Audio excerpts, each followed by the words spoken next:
බණ්ඩකොළ ගියා වගේ තමයි. බණ්ඩකොළ ගියා වගේ.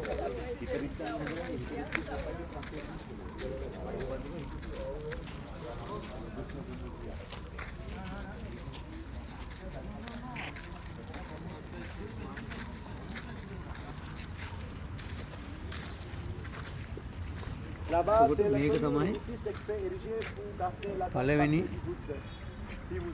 දළදා මාලිගාව. මේක විජය බහු රජතුමා තමයි හදලා තියෙන්නේ. කියන්නේ 11 වෙනි සතවර්ෂයේ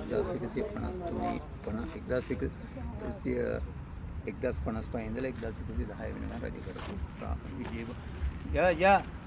මේක තන කියන්නේ මේ වඩදා කියන්නේ ධාතුන් දළදා වහන්සේ ඇතුළු තවත් ධාතුන් වහන්සේලා 8ක් තිබුණා කියලා තමයි කියන්නේ.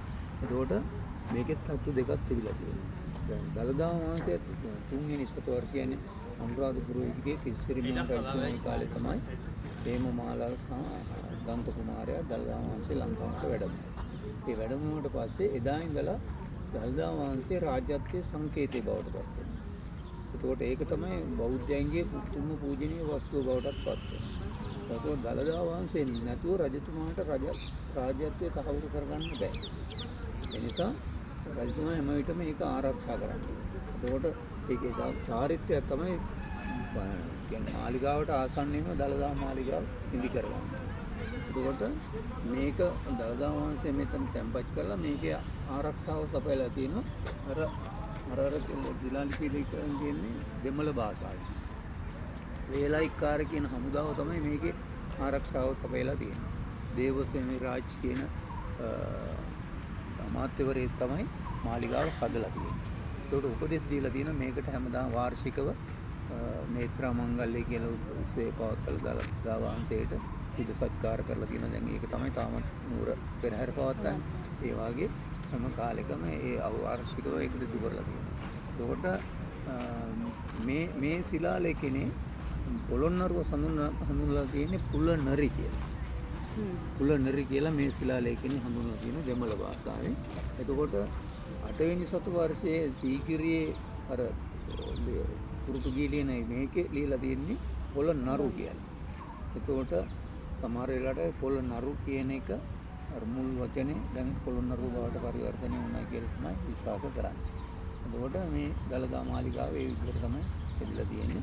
මේක 8 දාගේ, මේක 60 දාගේ, මේක වට දාගේ. මේ ඔක්කොම දළදා මාලිගාව. නිසංකමල්ල රජතුමා අර කියලා කියන්නේ අර අධිකම ගැන කියලා දුන්නේ ආඩම්බරයිනේ.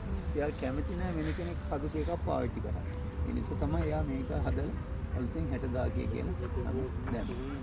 එතකොට දැන් එයා සමහර විට ප්‍රාක්‍රම සමුද්‍රයට පොඩි ප්‍රතිසංස්කරණයක් කරලා මේක නිස්සංක සමුද්‍රය නම් කරලා තියෙනවා.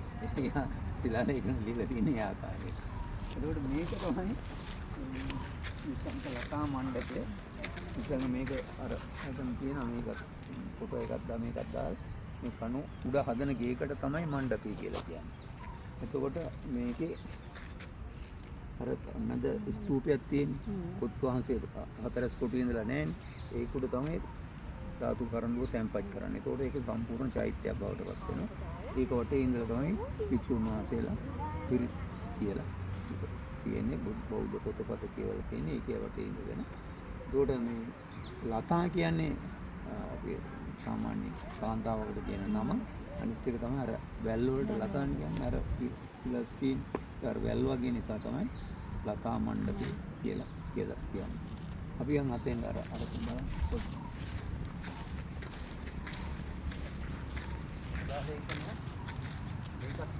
මේවා කියවන්න පුළුවන් ටිකක් අමාරුයි ටිකක් අර අකුරු අද වගේ සම්පූර්ණ නැහැ. නමුත් කියවන්න පුළුවන්. මේක මතකද අර මාක්ස් දෙයක් කියනවා. එතනින් ඉවරයි. එතනින් ඉවරයි. මේක සලකුණක් තියෙන නමුත් වාක්‍ය දිගටම ගිහිල්ලා තියෙනවා. හරි.